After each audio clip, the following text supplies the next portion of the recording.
Les petits Smadjiens, bonjour, bienvenue à cette 25e chronique déjà, la chronique du Smadj. Aujourd'hui, on va parler un peu de cinéma et bien sûr toujours petite chronique bande dessinée, petite mais costaud.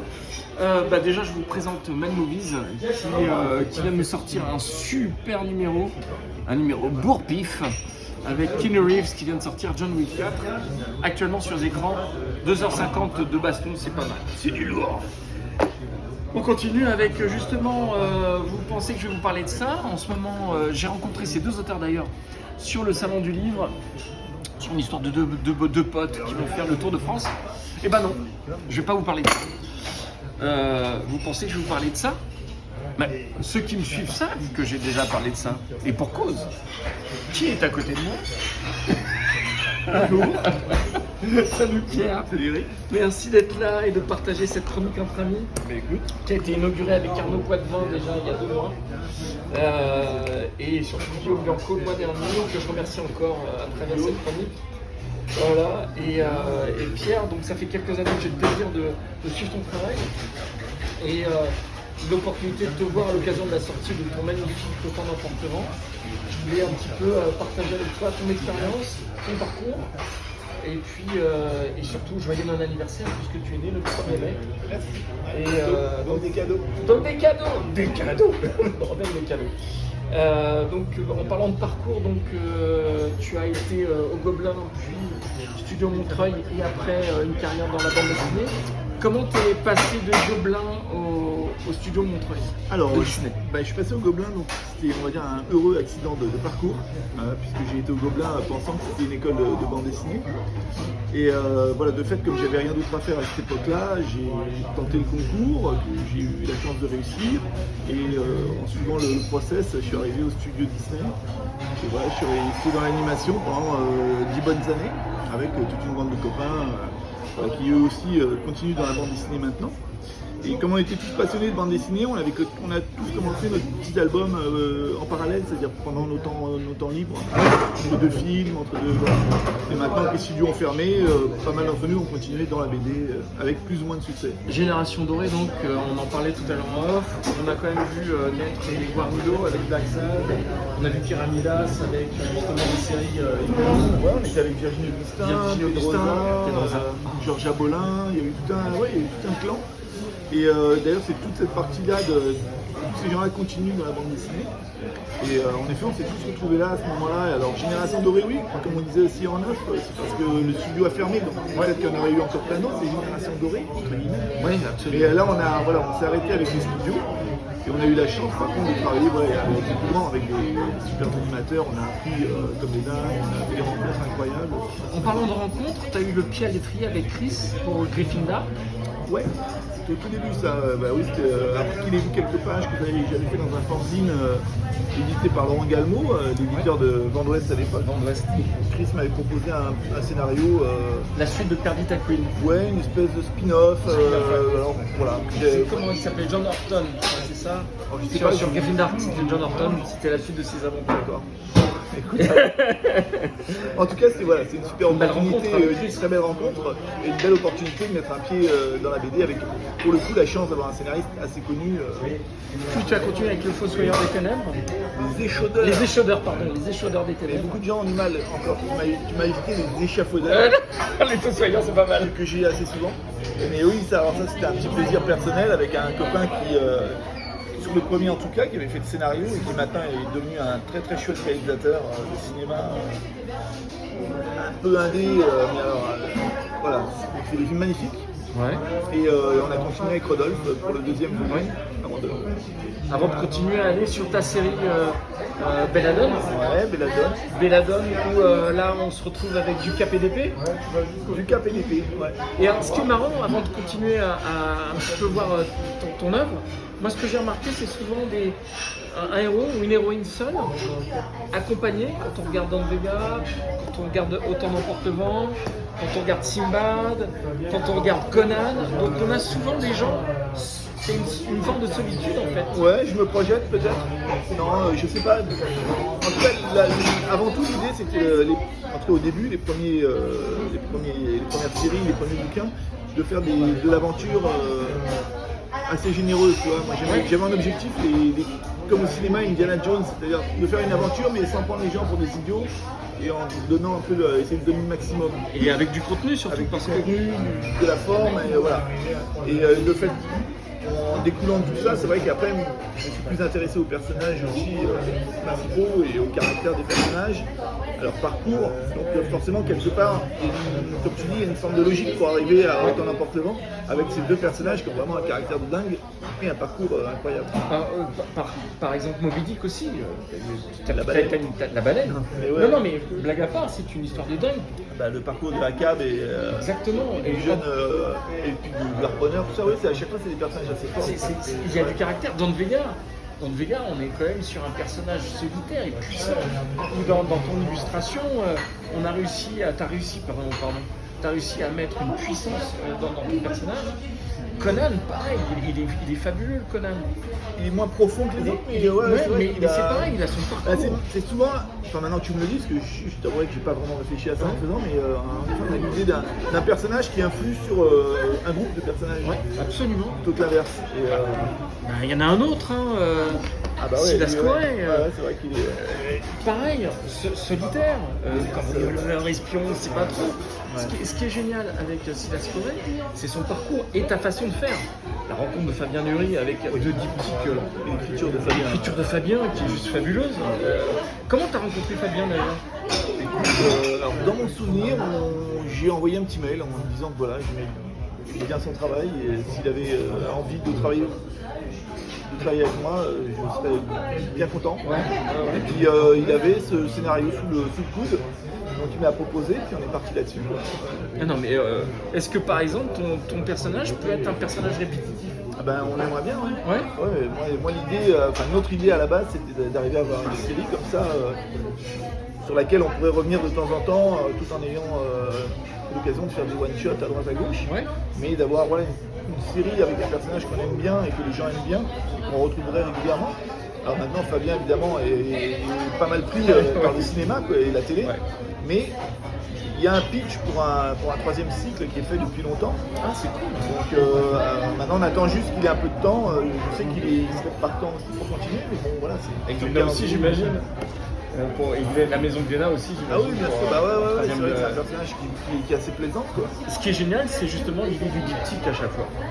Parce que c'est pas une série à rallonge, on a une histoire qui est complète, en 2 tomes à chaque fois, donc c'est rassurant aussi pour le public. Ouais, c'est un format qui correspond bien à Fabien, parce que comme ça il a le temps de développer sans tirer trop sur la corde. Je parle pas mal avec les mains. Et, c'est pareil. Et du coup, tout en développant ces dialogues, en développant les personnages, en arrivant à amener des accroches qui vont avoir des répercussions peut-être dans le cycle suivant. Et donc c'est vraiment, je trouve que c'est un format dans lequel il est vraiment très à l'aise. Comme dessinateur, c'est super agréable aussi parce que justement, tu as le temps aussi de développer un petit peu. Et puis surtout, il a l'habitude, quoi. L'arc narratif, il est. Fabien, quand tu vois Katanga ou quand on voit Il était une fois la France, il y a une vraie maîtrise dans son écriture. Par rapport à ton œuvre, où on voit que tu reprends par exemple Conan, est-ce que ça t'intéresserait de reprendre un Black et Mortimer? Est-ce que ça t'intéresserait de reprendre? Non, je crois que tu l'as fait, Ça dépend. Non, Black et Mortimer, non. Non, c'est un exemple pour mais des imager. personnages, oui. Alors après, c'est toujours compliqué parce qu'on a tous envie de dessiner. Toi, on aime bien faire des petits dessins ou des petites illustrations en mettant un personnage qu'on aime bien vu par nous, par exemple. Oui, bien sûr. Un petit Batman comme ça. Ou un truc. Après, de là, on peut faire une histoire complète, ça devient compliqué. Il faut vraiment que ça ait un sens et que nous, on y prenne aussi du plaisir. On peut dessiner un Batman et faire une histoire complète de Batman, il y a une nuance. Et ça peut être dangereux parce que tu peux vite aller dans un truc, finalement tu te rends compte que tu aimais bien le dessiner. Mais faire une histoire complète. Mais tu me donnes la transition parfaite par rapport à Batman puisque tu as travaillé sur Spider-Man. C'est vrai. Et comment est arrivé ce projet de Spider-Man? C'est un copain, Olivier Jalabert, qui maintenant est dans l'édition et qui à l'époque était encore le boss de Album Comics à Paris. Et je sais qu'il avait une demande, comme il connaissait pas mal de gens chez Marvel, une demande de Marvel de proposer des auteurs européens. Parce que Marvel cherchait un petit peu à proposer autre chose à ses lecteurs aussi. Et il avait ramené pas mal de monde, il avait ramené Gérald Parel, il avait ramené des gens comme ça. Et après c'est Marvel qui un peu choisissait suivant les styles, proposait des séries à l'un ou à l'autre. Et moi, ils sont venus avec ce Spider-Man Family. Ça te collait bien d'ailleurs. Hein. C'était génial. Alors après, c'était plus le but de Spider-Man Family, c'était d'amener Spider-Man vers un nouveau lectorat, de montrer aux jeunes qui était Spider-Man et de ramener des personnages plutôt anciens. Et moi, Le nouveau Spidey quoi. Moi j'étais content parce que pour moi les personnages anciens c'est les miens. Donc Magneto, le 4 Fantastique, il y avait un personnage de Kirby. Oui. Donc ouais, c'est génial. Après t'as du délai, là faut avoir le temps de s'y faire. Mais bon. Alors c'est marrant parce que tu me donnes à chaque fois la transition. Ça c'est un boulot, c'est un métier. Hein. Parce que en fait, moi mon idole c'est Kirby. Et Kirby, paradoxalement, je me retrouve un peu dans ton trait, sur des explosions, sur de la vitesse. Et donc mon idole, on s'en fout, mais toi, quel est ton idole? Mon idole, alors moi, mes idoles, à la base c'était l'école plutôt 76 américaine, tu vois, Bernie Wrightson, Neil Adams, que des mecs. John Buscema. J'ai pas du tout fait ça. Buscema, moi c'est vraiment Bernie Wrightson. Quand j'ai découvert Bernie Wrightson gamin, j'étais dingue. Quoi. Je me suis dit c'est lui, je veux faire pareil, je veux travailler. Tous mes premiers dessins ados, je copiais Bernie Wrightson, je faisais des histoires un peu gothiques anglaises, 19e machin. Et j'étais dingue, quoi. Je chopais tout ce que je pouvais de lui. Et avec Corben aussi, j'ai découvert. Corben qui est très très dur.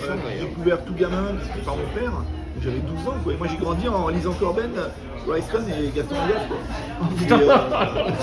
Et Corben, j'étais dingue, quoi. C'était un truc de fou, quoi. Et d'ailleurs, quand j'ai vu l'expo à Angoulême il y a quelques années avec les originaux, tout à fait. J'avais envie de pleurer, quoi. Non, mais Corben, on parle aussi d'un trait qui est très signature. Curieusement, c'est pas du tout des dessinateurs. Enfin, je travaille pas du tout dans ce style. Non, pas du tout. Ça, c'est assez marrant. Parce qu'entre-temps, après, j'ai redécouvert une école que j'aime beaucoup, c'est l'école franco-belge.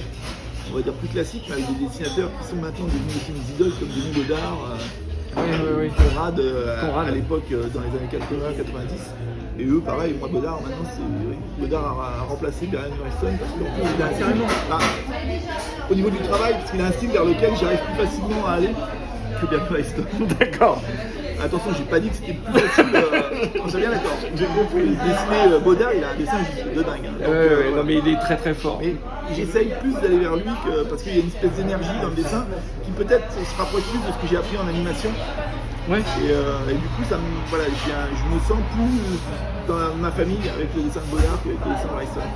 Par rapport à ton œuvre aujourd'hui, qui est protéiforme, j'aime beaucoup ce mot, mais là il tombe à pic, hein, entre un Belladone de Cap et d'épée, on est dans le tempo avec nos amis les Trois Mousquetaires, un Silas Corée ou un Honte Emportement.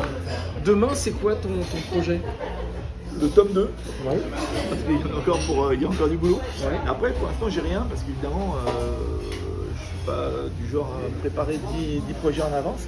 Mais j'ai encore à peu près 2 ans sur le tome 2, donc je me dis que j'ai un peu le temps de réfléchir. Mais je vais quand même me préparer relativement à l'avance, parce qu'on est un peu obligé d'essayer quand même de... Voilà, on ne peut pas arriver... C'est ce qui m'est un peu arrivé au départ sur Autant n'importe vent, c'est que j'étais un peu bloqué au pied du mur là. Et j'aimerais pas que ça se reproduise, donc je pense que d'ici 6 mois, je vais commencer à avoir des rencontres, peut-être une chouette rencontre, peut-être tout seul, je sais pas. C'est ton idée, Autant n'importe vent? Et qu'est-ce qui t'a motivé Écoute, l'envie de repartir sur un truc d'aventure qui resterait dans l'univers, en tout cas le décorum de Don Vega, c'est-à-dire cette Amérique du 19e siècle, un petit peu, mais trouver un tournant, donc c'était où ça, ou des westerns qui se passeraient plutôt vers les 1900, où il y a une espèce de tournant quand la modernité arrive, et du coup là le tournant c'est cette fin de règne du Sud. Donc je trouvais ça assez intéressant. Ouais. Et puis donc j'ai lu le livre que je n'avais pas lu comme beaucoup de gens. Margaret Mitchell. Voilà. Et évidemment avec des personnages comme ça, après tu te dis mais quelle force. Faut y aller quoi. C'est pas possible de passer à côté de ces personnages. Quoi. Ah, ils sont hyper attachants. Tes personnages, t'as su insuffler. Hein. Il y a un véritable souffle épique en fait. C'est ça qui est bien. Ils sont forts, quoi. Non, mais c'est clair qu'il y a de quoi faire. Pour terminer, moi, et te remercier de ce joli moment. J'imagine qu'on est nombreux. Moi, j'aimerais bien une suite à Don Vega. Tout le monde, le gars, ouais, genre, tout le monde. Mais voilà, il y a pas mal de gens qui m'en parlent. Alors moi, je l'ai conçu comme un one-shot. Tu vois, déjà, je suis emmerdé avec le titre. Je vais changer Don Roberto, Don Ricardo, Don Diego, puisque bon. Oui, Don Diego, absolument. Mais je sais pas. Alors, après réflexion, parce que l'éditeur m'en a aussi parlé. après réflexion, j'ai quelques idées à développer, on va voir. Pourquoi pas, moi, Ça mériterait je me connais bien dans cet univers, avec ces personnages, mais voilà, faut trouver le concept de série après, ça devient autre chose. C'est différent. Ouais. Bon bah écoute Pierre, merci pour ce super moment, Je t'en pour ta présence. Et merci à la réalisatrice. Ah oui, merci à Lily bien de rien. Ça fait toujours plaisir. C'est quand même un plan séquence. S'il vous plaît. Pardon. Pas de cut. Pierre, encore merci pour cette rencontre. Merci à toi. Grand plaisir. Et puis aux prochaines rencontres. Et puis on vire ça et tout cognac. Voilà. Métis Major, merci de nous suivre sur Instagram, sur YouTube, d'autres supports. N'hésitez pas à transférer, à partager.